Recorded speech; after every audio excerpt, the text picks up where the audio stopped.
4 साल पहले जब कोरोना आया तो देश और दुनिया में हड़कंप मच गया। उसके बाद जब भी कोई नया वायरस सामने आता है तो लोगों में घबराहट हो जाती है।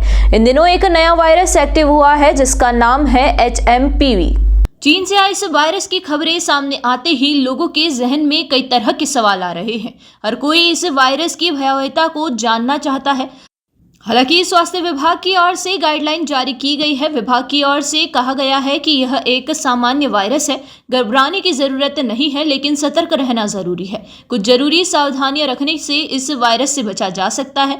इसको लेकर एमबी हॉस्पिटल प्रशासन पूरी तरह से तैयार है। एमबी हॉस्पिटल में अलग से संक्रमण का वार्ड बनाया गया है जिसमें 45 बेड है, आईसीयू का पार्ट है और वेंटिलेटर की सुविधा भी उपलब्ध है। एमबी हॉस्पिटल के अधीक्षक डॉक्टर RL सुमन ने कहा कि घबराने की बजाय हमें सभी को सावधानी बरतनी चाहिए।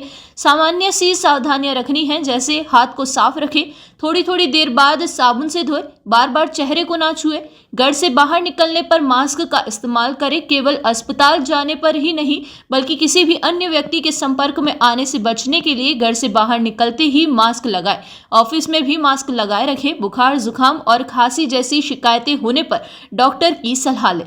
देखिए, जो HMPV वायरस है, ह्यूमन मेटाप्न्यूमो वायरस जो है, ये एक इन्फ्लुएंजा का वेरिएंट है। यानी कि जो सर्दी जुकाम, स्वाइन फ्लू, कोविड का जो वायरस था उसी का एक वेरिएंट है, जो कि खास करके बच्चों में होता है। इसका लक्षण, जो बीमारी बच्चों में होती है और बहुत ही माइल्ड एक डिजीज होती है और 2-4 दिन सिम्टोमेटिक इलाज लेने पे ठीक हो जाती है। परंतु चूंकि बच्चों में होता है, इसलिए हमारी पॉपुलेशन को ध्यान रखते हुए इस तरीके के और केसेस कहीं बढ़ नहीं जाए तो हमको अलर्ट रहना है, सतर्क रहना है और राज्य सरकार हमको सतर्क रहने के आदेश दिए गए हैं। जैसा कि आप खड़े हैं यहाँ पे, हमारा पुराना वार्ड है जिसको हम कहते हैं संक्रामक रोग केंद्र। स्वाइन फ्लू जो हमारा ट्रीट होता था यहाँ पे, कोविड के भी हमने यहाँ पे शुरुआत की थी और यहाँ पे 45 बेड हमें यहाँ पे इस बिल्डिंग में है यहाँ पे। और ये अभी खड़े हैं यहाँ पर आईसीयू का पार्ट है, यहाँ पे पूरे बेड सारे वेंटिलेटर के साथ में। हमने दिशा निर्देश दे दिए हैं, गाइडलाइन सर्कुलर जारी कर दिए हैं।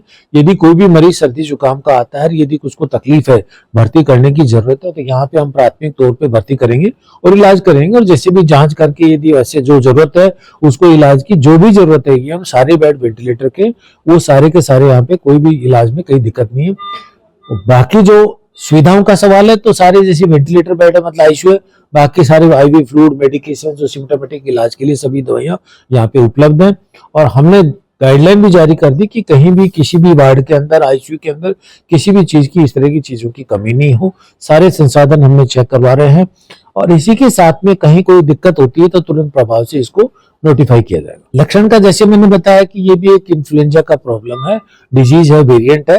तो इसमें सर्दी जुकाम जो मरीज को होती है, सर्दी जुकाम में बहुत हल्का, कभी फीवर भी आ सकता है 2-3 दिन बाद में। इस तरीके की सिम्टोमेटिक इलाज से 2-3 दिन बाद में मरीज ठीक हो जाता है। परंतु कभी कभी छोटे बच्चों में सांस की गति बढ़ सकती है ऐसे, तो उनको कभी ऑक्सीजन की भी लगाने की जरूरत पड़ जाएगी तो यहाँ पे हम उसको भर्ती कर लेंगे उसको।